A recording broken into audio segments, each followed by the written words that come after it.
sorcerer. All right.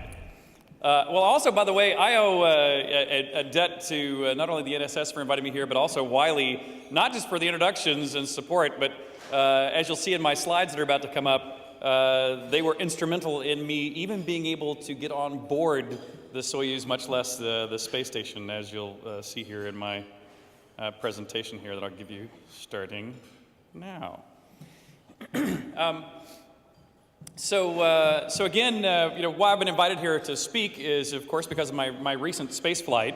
One of the things I found kind of interesting about my flight to the ISS, you were mentioning a little bit about terminology. I'm I don't favor the term space tourist, to put it mildly. I much prefer and believe it can and should be called an astronaut. It is also interesting, though, that the designation, even for my flight increment, was amazingly complicated.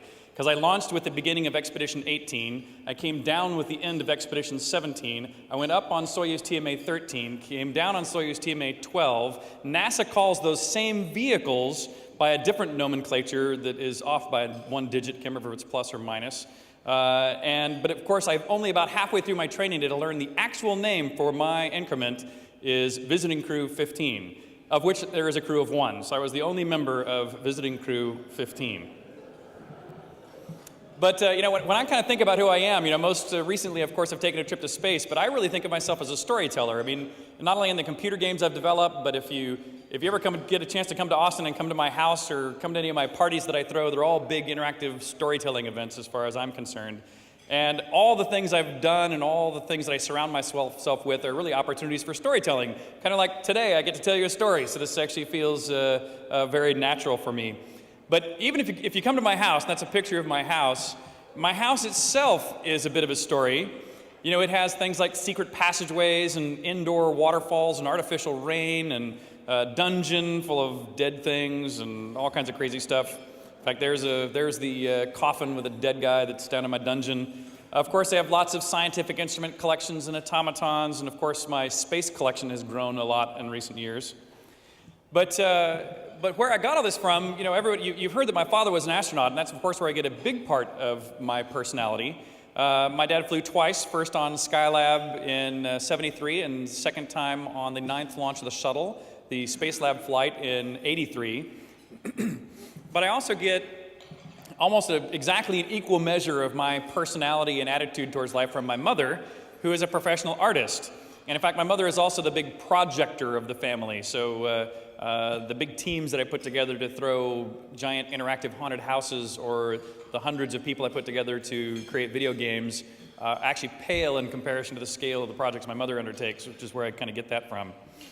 But that combination of high tech and art led me into the career of computer games, which I think of as the quintessential high-tech art. And I was also just at the right age at the right time to be there as that industry unfolded. And that kind of has funded my exploits into exploration. And while space exploration has been the highest on my list, but also the most remote to achieve for most of my life, in the meantime, I've spent a lot of time and personal wealth exploring the rest of the world. So I've been to Antarctica twice on meteorite hunting expeditions. I've been down to the Titanic and down to hydrothermal vents, as well as some treasure hunting trips deep under the ocean. But one of the things that I kind of picked up as a family habit was instead of, if you can afford to go to some of the very unique and special places that exist, like Antarctica or the seafloor or space, we sort of believe that there's this kind of social obligation at the very least, but frankly also it just makes it more interesting and personally fulfilling if when you go, you don't just leave footprints and take nothing but pictures, but you actually go to bring back as much value in the sense of scientific value and commercial value as can be attained while you're on that expedition. And so I've done that. For example, on my trips to Antarctica or the seafloor, we've brought back extremophile life forms that we brought back to the University of Alabama in this case. We've cultured some of the highest temperature microbes that exist. In fact, we think the highest temperature microbes that exist. From those, we've extracted novel proteins, and from those proteins, we actually make products that we market to researchers from the novel value that a number of those proteins have. And skipping ahead in my story, I actually took some of those proteins with me to space in a protein crystallization experiment that I did a little later. So this all kind of wraps together. But I grew up, everybody, I think, goes through some childhood phase where they believe they want to grow up to be an astronaut. Well, I never said when I was young that I want to grow up to be an astronaut. I just assumed everybody went to space because everybody I knew did go to space. My dad was an astronaut. My right-hand neighbor was Joe Engle, an astronaut. Left-hand neighbor was Hoot Gibson. The Kerwins were just around the corner, around the block. And, everybody in the neighborhood was either an astronaut or somebody involved in putting people into space. So it just seemed like, you didn't have to decide to go. It just kind of happened. And, but for me, it was really shocking when I was at a checkup at NASA one time, and the NASA doctor told me, hey, Richard, your eyesight's going bad. I hate to be the one to break it to you, but you are no longer eligible to become a NASA astronaut. And at first I was like floored. That was like being told, you are no longer eligible to be a member of the club that everyone you know is a member of. And so at first I was kind of like, wow, that's like profoundly sad. And then I said, well, wait a minute, who are you, doctor at NASA, to tell me that I'm not allowed to go to space? I said, if NASA won't take me, I'm going to have to make my own space program. So.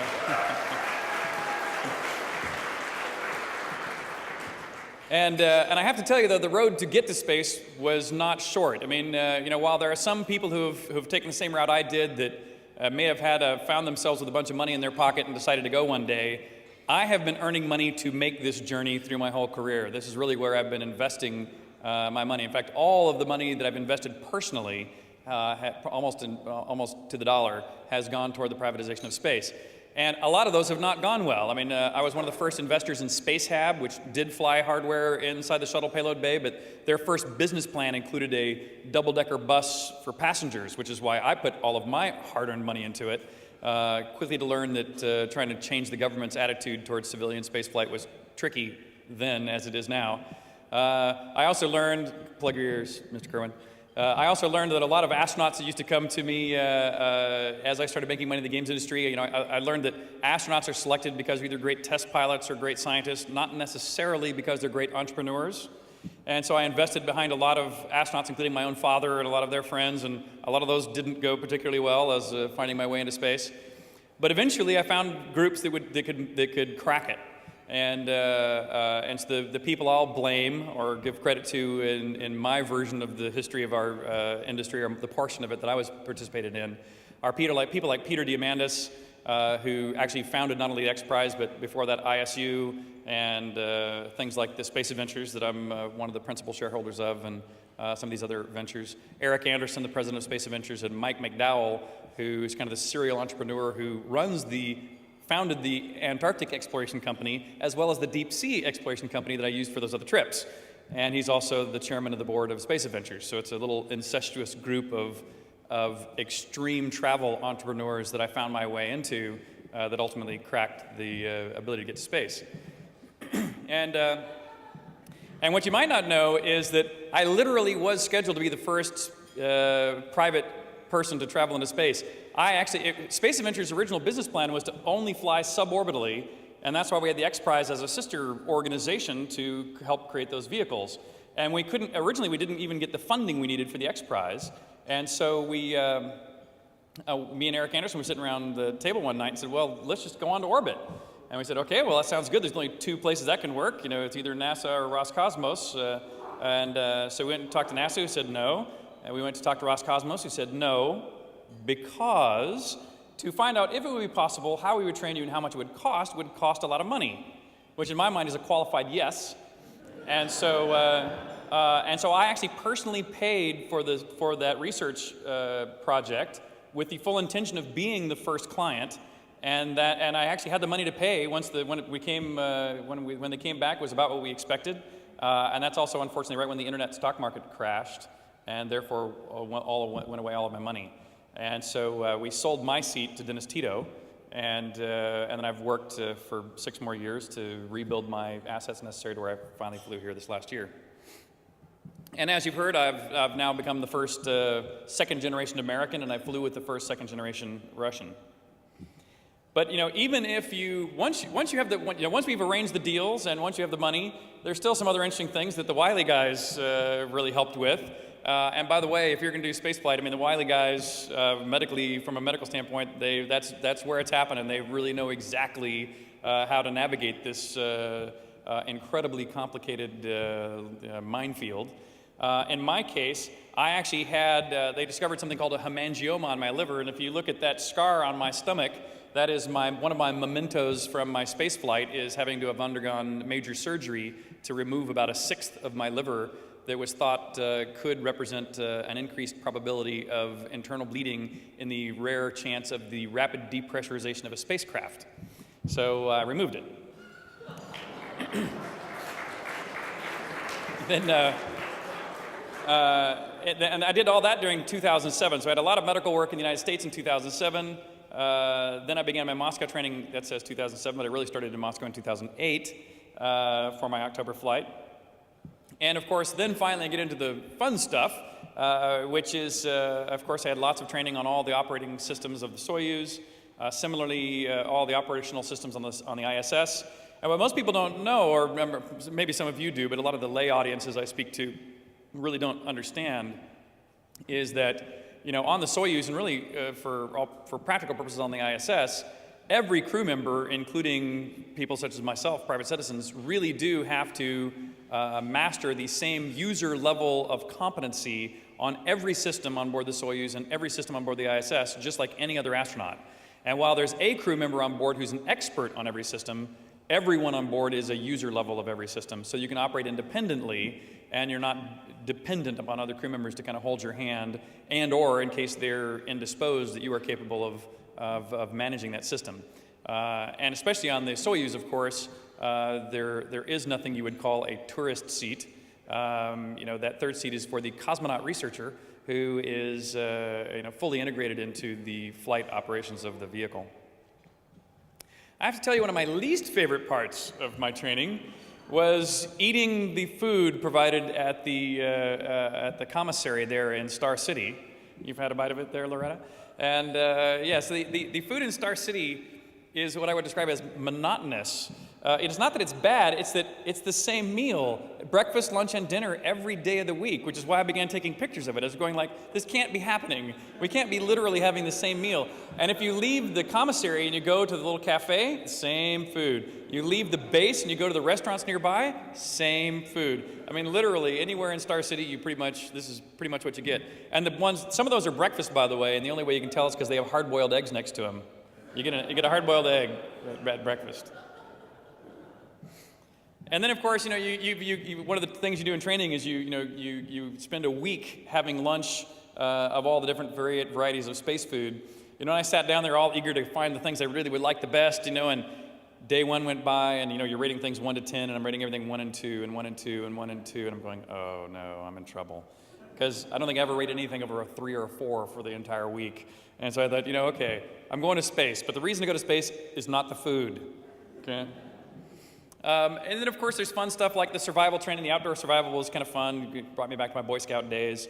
But easily the hardest bit of the training was the sea survival training. And that was actually not only physically and emotionally, so to speak, difficult, but it was actually the first and only part of the training that actually failed my first pass through it. Because if you go too fast, you burn too much energy and run out of steam to change out of your spacesuit and into sea survival gear while you're inside the space capsule. But if you go too slow, just your natural body heat radiation heats up the capsule to where it becomes too hot to continue physically functioning. And actually, that's what happened to us. Our first time through, we were slow in getting out of our spacesuits before trying to put on the sea survival gear, and the temperature inside the space capsule went up so high that literally, for all three of us, our bodies were shutting down. And it was, even before they stopped us, it was clear in my own mind that we were not physically able to complete this exercise. And it's the first time in my whole life that I've been in a situation where I realized I was not physically capable of even, frankly, surviving the experience if they didn't stop it. And then, of course, once we passed all of our training, we had, as a crew, we had to pass this fairly formal set of exams. Only then could we then start packing up our gear to go. And of course, I got a whopping 10 or 15 kilograms up and 5 kilograms to bring down. So basically a little shoebox for everything I wanted to take up and down to space. The Russians do a great job of what I'll call symbolic and social activities, rituals, you might say. One of those that I really enjoyed was planting a tree in the Walk of Cosmonauts. My father was there with me too. By the way, my father helped me design my entire science program that I'll tell you a little more about here in a minute. He was here for the launch. He ran my mission control team during my flight, and he was there for the rescue helicopters picking me up too, so it was really a great time for the two of us. Your medical work continues right up there to the very end. We were still doing the tilt table stuff, and I'm sure you guys at least are aware of the rotating chair of doom. This is another one of those least favorite parts of training. It's not that this is particularly hard on you, but you sit in this chair for up to 15 minutes, basically as long as you can, tilting your head around, trying to provoke illness, and only stopping at the moment before you physically get sick. Well, the problem with that is that even though you manage to stop before you get sick, you feel terrible for the rest of the day. And I had like a headache and a little bit nauseated, and until I slept overnight, I never felt good. And then, of course, you only have a couple hours before they're going to put you in the damn chair again. And we did it every day for like 2 weeks prior to launch, so it was what I would call pretty miserable. But I didn't get motion sickness in space, and so you never know, it may have helped.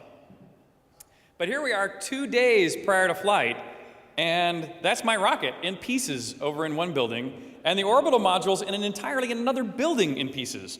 And we're 48 hours prior to launch, and you're sitting here, you walk around looking at this going like, man, I hope they have enough time to not only put this together, but like test it, before we light it up. And, they've got this down, they have this down to a science really well. Here they are the day before, just overnight while we were there, while we slept, they finished bolting it together, and they stood it up. And then on October 12th, Columbus Day, I woke up in the morning, and there's nothing that beats the day you wake up in the morning and put on your own custom-made spacesuit, and you climb out to that fully fueled rocket that is covered in frost, and any air coming anywhere nearby it is condensing to fog that's streaming down the sides of it into the fire pit down below it. And while every sane person is getting as far away as they can, you and your little merry band of friends, and like my father was there, and they had, my personal documentary crew was there, so like, unlike NASA where nobody's within 5 miles, it's like, all these generals and family members are right here with you, right at the base of the rocket as you're climbing on board. And once you squeezed into the Soyuz, my first and still favorite job is that one of the very first things on the checklist is I press the button, PK9 I believe it is, that actually brings the vehicle to life. And so prior to that, it's completely dark, no fans operating, no terminals or other buttons lit, and my first job is to turn the vehicle on, which is a pretty good job. But about 2 or 3 hours after that, we light it up and take an 8-minute ride up into space, and when the engine's cut off, you get a view that looks like this. And so that's obviously a pretty spectacular day.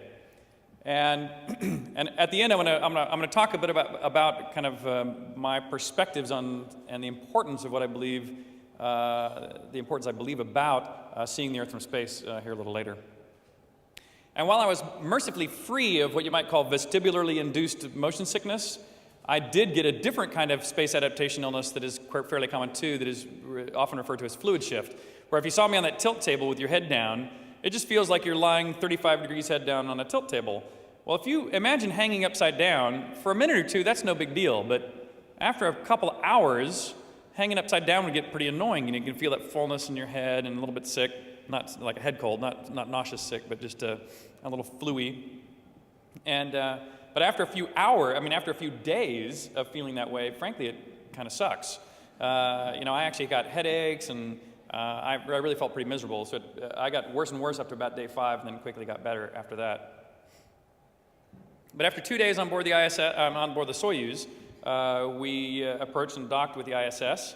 One of my first impressions of the ISS is, man, is this place cluttered. That's my actual workspace. In fact, you can kind of see, here's my patches for my mission, here's my flight data files, and there's a little window down here at the bottom that I used, and the ham radio I talked out of is up here mounted on the wall. And and at first when they said, "Hey, Richard, we've cleared a space for you," I'm going like, "Where?" You got to be kidding! You don't really expect me to work here, do you? Just because it was just so cluttered. But after 10 years, there's just stuff everywhere there now. Another thing I thought was funny was how how space is utilized. For example, the Galley was really only designed for 3 people, and there's 6 of us on board. And so if you want to get any water, so that's Mike Fink up there floating along the ceiling.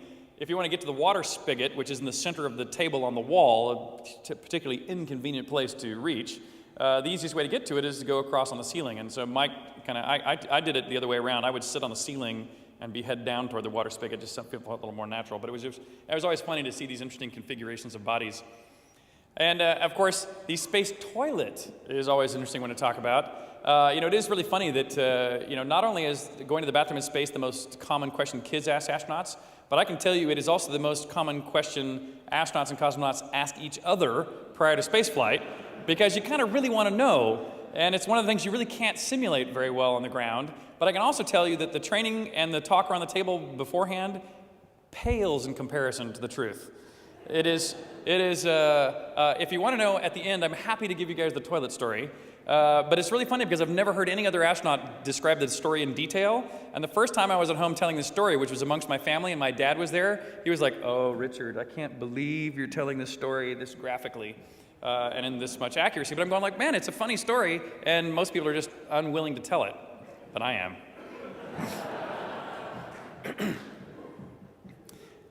Just some more pretty shots.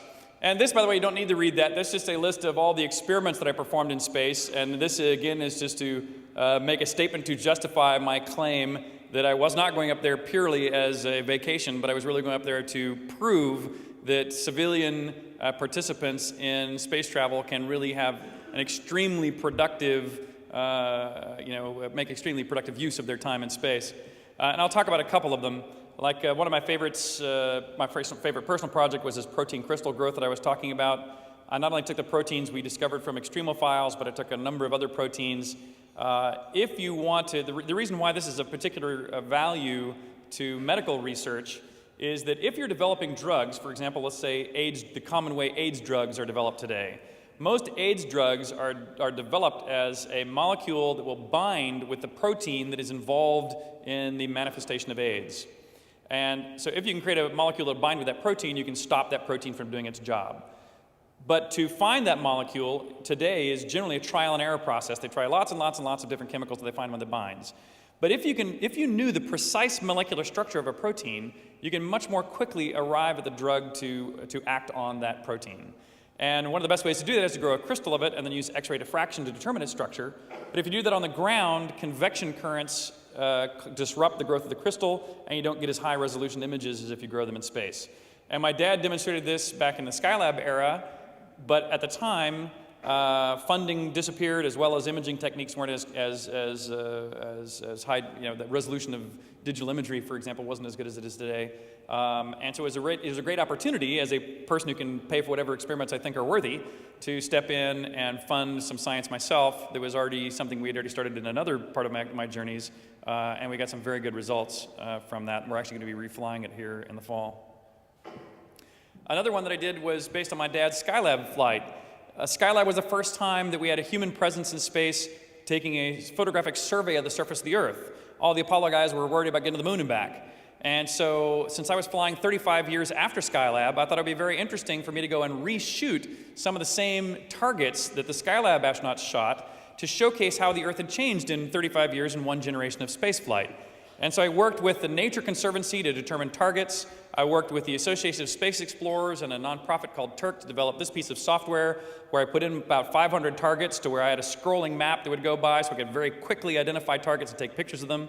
And what was really funny is this piece of software worked so well that and I not only had my own personal targets in there, but I also got a dump of all the NASA targets of what they were interested in. And so the astronauts would come by with a sheet of paper 2 or 3 minutes prior to their target showing up. And they had no idea exactly when it would go by the window. They had no idea which side of the window it would be out. They had no idea exactly what the near structures would look like ahead of it. But then when they would come by, I could look on my scrolling indicator and go, "Oh, you must be here looking for Mount Vincent."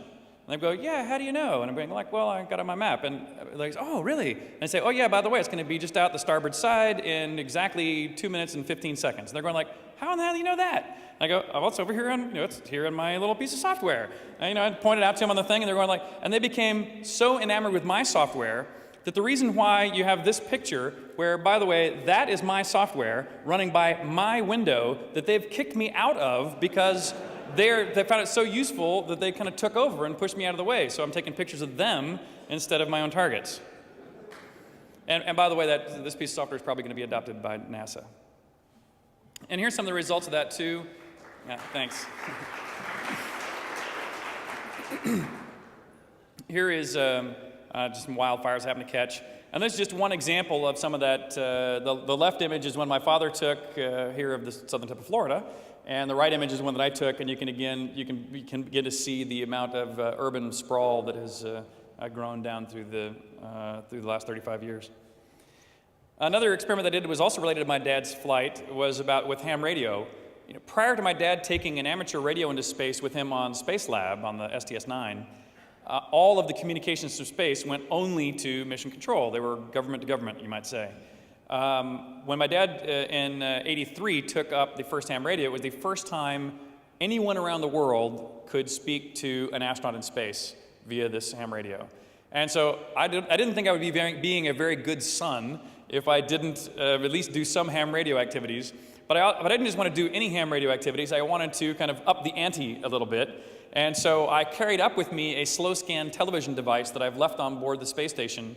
And when I arrived on board, the first thing it is I sent down these test patterns just as a way to kind of announce my presence on the ISS and to let the ham radio community around the world know that I was going to be broadcasting live soon.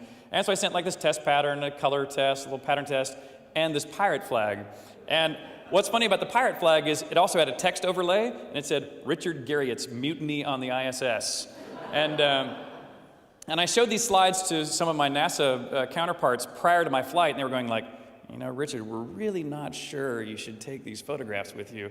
And they actually originally tried to talk me out of it, but I stood my ground and said, no, people will appreciate it, I think, in the end. And they did. So I'm really pleased that I did that. But so in addition to, I made 518 two-way QSOs, which is two-way contacts, which about halfway through my flight, I realized that I didn't know how many my dad made in 2 weeks, but I knew I wanted to beat it, whatever it was. And so I made 518 and only found out after I got back to the ground that my dad made about 320 or something like that. So I did beat my dad, which was important to me. I did commercial work while I was in space too. I did some for my own computer games, this thing called Operation Immortality, where we took up, I forgot to put in the Stephen Colbert picture over there on the right. We took up DNA of everybody from Stephen Hawking to Stephen Colbert and a bunch of gamers and stuff with me. I did some work with Seiko for their Seiko Spring Drive Spacewalk watch. I can tell you all about it. As well as DHL and some other organizations. I did a bunch of educational outreach with the Challenger Centers as well as the British National Space Center.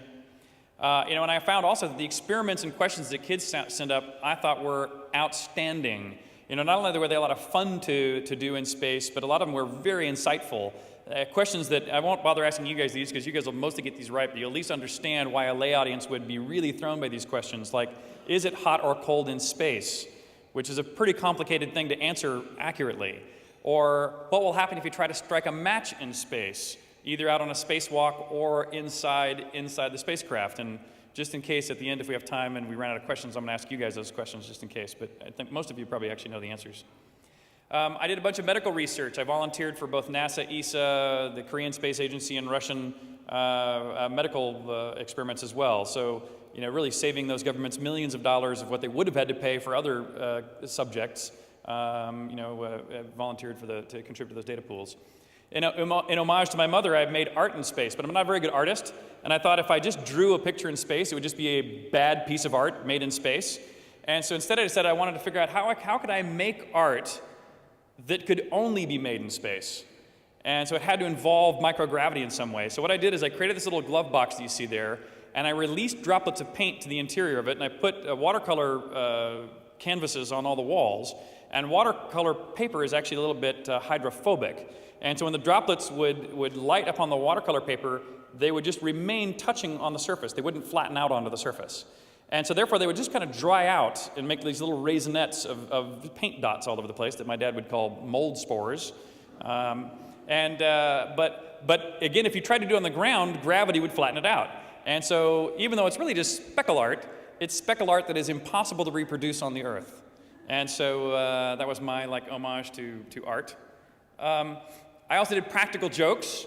In fact, that's also kind of a family history. My dad played a practical joke on NASA Mission Control from Skylab.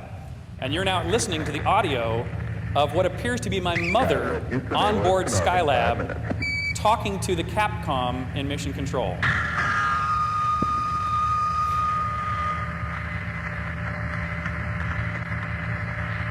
And my mother will mumble at first on purpose.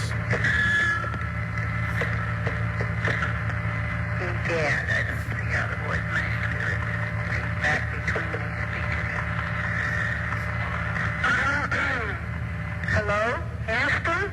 This is Skylab. Are you reading me down there? And my dad took a cassette recorder with him with his tape on it. Hello, Houston. Are you reading Skylab? Skylab, this is Houston. I heard you all right, but I had a little difficulty recognizing your voice. Who we got on the line here? Oh, Houston, Roger. Well... Okay, so it really did appear to most people that my mother really was on board, and they even on the tape, they made a couple versions of the tape so she could comment on things that were happening for real, like wildfires in California or hurricanes in the Gulf, and they played the correct tape depending on what was happening. So I took a slightly higher tech version of it myself, and so I took this PowerPoint where I could just do this. Hello? Excuse me. Is there anyone there? And that way, if anybody went off script, I could just click on any word that I wanted to. But I reprised, on Skylab, my mother supposedly had gone up to bring my dad a meal. So on my trip... Listen, I've been delivering meals to near-Earth orbit for nearly 30 years. I brought my famous home cooking up to Skylab, and that was probably before you were born. Now my boy's up here, and I'm not going to let him go without a good hot meal from his mama. So as you can tell, I had a really good time. And it's actually good. It makes me a little emotional to play that clip, actually.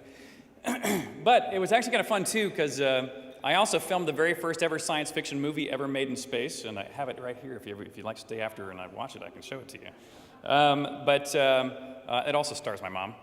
But in any case, eventually it was time to come home. And I got to tell you, Reentry is another pretty incredible experience. You know, hitting the Earth's atmosphere at 17,000 miles an hour, ripping molecules apart, creating a plasma comparable in temperature to the surface of the sun, and then watching all those sparks go by, which is your vehicle melting away around you as you re-enter, is intellectually pretty interesting. Experientially, it's actually quite calm. I mean, there's actually nothing about the experience, of the entire experience, that I would actually describe as scary.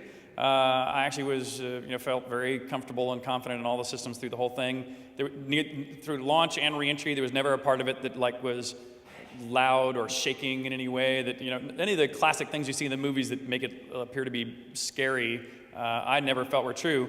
Even though we did have some malfunctions on my re-entry.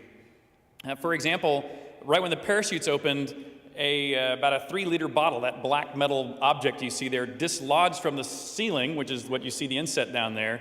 That's where it was mounted right above me. It dislodged and wedged between my helmet and the window.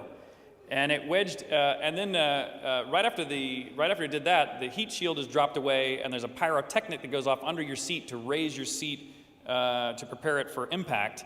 And that crammed the bottle with great vigor between my shoulder and a flight data file container to such a degree that it actually crushed my helmet to the point where I could no longer turn my head, and I actually couldn't get the bottle out. And I was a little worried that when we did get to the ground that could represent an even further problem, so I was felt a sense of urgency, to remove that. And with the help of Sergei Volkov sitting next to me, we finally did get it to dislodge, and my seat finished raising. We also had, you can barely see it here in these little wisps, but we actually had smoke come into the cabin from underneath the control panel. This is actually another malfunction that I had heard of from a previous crew, so none of us were particularly alarmed. In the previous cruise, they had analyzed it.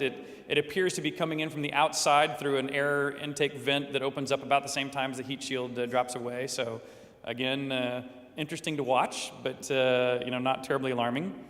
And then, of course, you guys are all familiar with the fact that the Russians land on the land, not on the water. And so I have to tell you that, while safe and comfortable in the sense of the seat liner does a very good job of making you comfortable during impact, you're still in a 6,000-pound vehicle that hits the ground at 20 or 30 miles an hour, and so it's like being in the middle of a car wreck, and so the violence around you on the vehicle is pretty substantial. We actually landed only 500 meters from our predicted target, so the ground team was literally, as soon as we quit bouncing and rolling, there was a tap, tap, tap on the window, and they began to pull us out. And so let me close here by giving you a little story about why I think, not only was it a life-changing experience for me to have gone into space, but what value or what importance I think there is in all of us and really a much greater section of a slice of society getting a chance to do the same thing. And, and it's something, at least for me, I didn't find it life-changing. It's not the first view that was life-changing. It was the impression that built up over a period of time with it. And here's kind of how that journey occurred. Your first views of the Earth from space are, of course, beautiful and spectacular. And one of the first kind of profound changes, at least for me, was you really have a true sense of the scale of the Earth. I mean, when I think about going from here to Texas, I've seen it on a globe, and you sort of have a sense of how far away that is and how big the Earth is. But when you can see, I live in Austin, so I could see, Dallas and Houston and Austin and the Gulf Coast and the tip of Florida all in one shot, and you can see the curvature of the Earth and the very thin atmosphere that's on it, you get a great immediate sense of, I now know how big the Earth is for the first time. And not only do I now have a feel for the true size of the Earth, but it's absolutely finite. And especially the atmosphere feels amazingly thin. In fact, when you look at the Earth's atmosphere, at sunset, only about 10 times higher than the clouds, the atmosphere is so thin it won't reflect the sunlight from behind it. So it gets mighty thin, only a few multiples of what you go outside and look up at the clouds, which aren't really that high above you. But I also found it interesting that when you look straight down, out, and almost every window in the space station aims straight down, you see views which I've found strikingly familiar. I mean, you still see airplane contrails and clouds and things that look not that different than looking out the window of an airplane anytime we take a long-distance trip. It's just you see it from a higher vantage point, and it's going by at 17,000 miles an hour. But I grew up hearing tales like, the only thing you can see from space is the Great Wall of China, which you can't see from space. But instead, pretty much anything you can see from a plane, you can see from space. In fact, I found it was really striking to look out and go well, look, here's San Francisco, and there's, the Golden Gate Bridge, Alcatraz, Oakland Bay Bridge, a ship and its wake coming in and out. All these things that look very, familiar and pedestrian, you might say, you can really see quite easily from space. It's just that, they're smaller and further away and going by real fast. But only after going by a few days, did these other impressions begin to fill in. The first one was kind of perceiving how the large-scale systems of the Earth worked, starting with weather, because about half the Earth is usually covered in some form of obscuring weather, clouds, and you see so much of it that you see these really grand formations. This is a really wide-angle lens. That's a front in the Pacific that's probably thousands of miles across, but it's not obstructed by other fronts or land masses, so it can form in this nice, consistent way. And that was a hurricane that I was lucky enough to catch off the coast of Florida. But the first parts of the physical Earth you see were largely deserts, because deserts are generally not covered in clouds. And you could see, how what I'll call the geomorphology of the Earth worked, and the results of fault lines and all this, eons of tectonic plate movement. You then would notice that, all these river systems, and you could perceive just how much mass is being washed off the surface of continents and into the oceans, which is enormous. When you see it on this global scale that you now suddenly see it on, you just are very impressed with the effect of the erosion of water. And the same thing was true for wind erosion. On my target list were these things called great fans, and I'd never heard of a great fan prior to my flight. I'd never seen a picture of a great fan. And so I was really quite, interested to see what in the world is a great fan. And this is another really wide-angle view shot, and it looks a lot better on my monitor than on yours. But you can see, there's these wisps of sand formations that have probably taken, again, eons to form of a wind in a very consistent direction over an extraordinary length of span of time to create these erosion patterns that are visible from space to the scale of these thousands of miles across. But one of the things that hit me only after 6 to 8 days in space is I realized that every fertile part of the Earth I saw from space had people in it. I never saw a fertile part of the Earth that was not fully occupied by people. It was either a city or it was farmland. The only exceptions were things like really high mountains full of ice, but then those valleys usually had roads you could see running through them, or vast deserts, which were all tending to be terraformed these days. Like I looked out the window, I just happened to look out the window and caught the Palm Islands in Dubai. But even in those vast deserts I had been talking about, you see all over the place these giant industrial farming organizations that are pumping up groundwater from these ancient riverbeds, now have these big industrial farming communes, or whatever they might be, and then these roads that cart the food thousands and thousands of miles away to cities I never saw. They were off the horizon of the Earth from even my perspective from space. And it just struck me about the cost, the amount of energy that is being spent to occupy these more difficult and less fertile parts of the Earth is just immense. Another thing I saw, which I thought was really striking too, is I'd heard even from my dad's time in space, he used to always talk about all the wildfires burning in the Amazon. And then myself, about 15 years ago, I took a dugout canoe trip down the Amazon and saw the clear cutting that has now gone back, a couple of ranks back from the coast of the river. And sure enough, I saw all those same fires. Every time I went across the middle of South America, I would see these fires that caused this brown smoke over the entire width of the continent. And I saw the same thing over parts of Africa, huge swaths of Africa that were constantly covered in smoke from people burning, clear cutting and burning. And those were all subjective opinions just by looking at it by eye. And what that inspired me to do is when I got back from space, it made me think, man, I want to go look up the real data and see if the objective data matches the subjective impression I have. And the answer, unfortunately, is generally yes, that the impression you have from space is actually quite accurate. That the way I would describe it is, the footprint of humanity up on the surface of the Earth is complete. There really, there is not much, if any, true, wilderness of significance left. That's fertile wilderness. And one of the things this is a new slide just for you guys on my presentation. That one of the things that I have every week since flight, except one, literally every week I go and I talk to everything from students to I was at the Aerospace Medical Association the other day, thanks to Wiley also, to speaking there. And I also, I wasn't much into LinkedIn or Facebook prior to my flight, but now I'm kind of using it to kind of connect to other space enthusiasts, of which there are many. I've also noticed there's like an infinite variety of space enthusiast organizations. And but I've also determined that the vast majority of space enthusiast organizations are space enthusiast organizations that don't seem to have much of a purpose. They seem to be places for people to get together and pontificate to each other about how and why they wish space were ways that it's not. This is actually one of the rare exceptions. I have to tell you, even when I scheduled this is the first space-related, what I call civilian space-related gathering, to where before I even came here, I was booked front to back every hour with additional meetings that were actually relevant to the space business. So this is actually a really unique meeting. I'm very, very pleased they came here.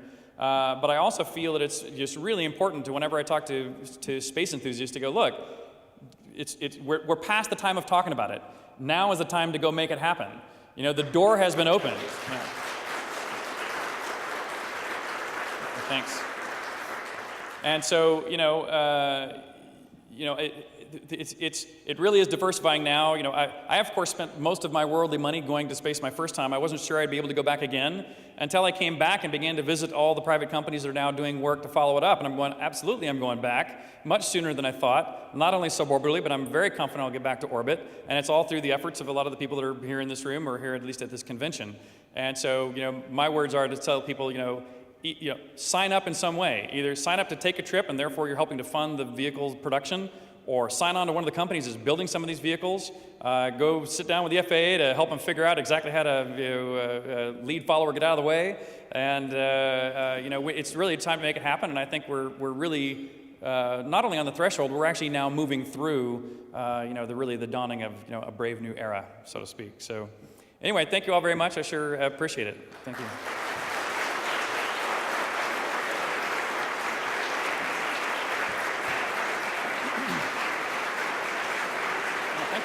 Thank you very much.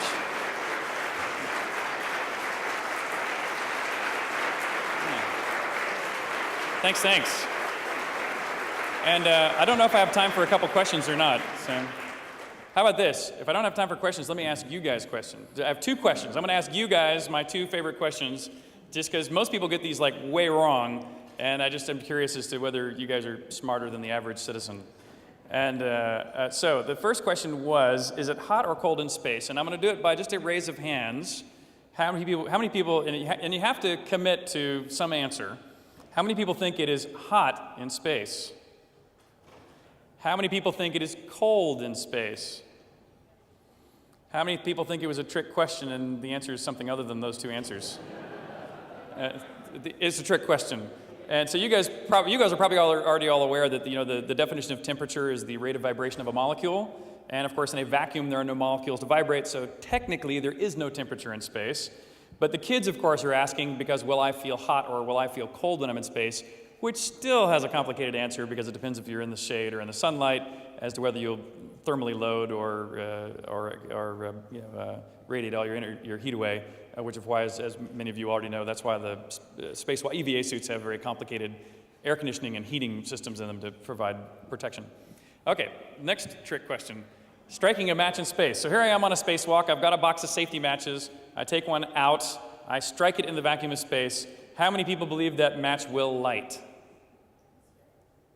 How many people believe that match will not light?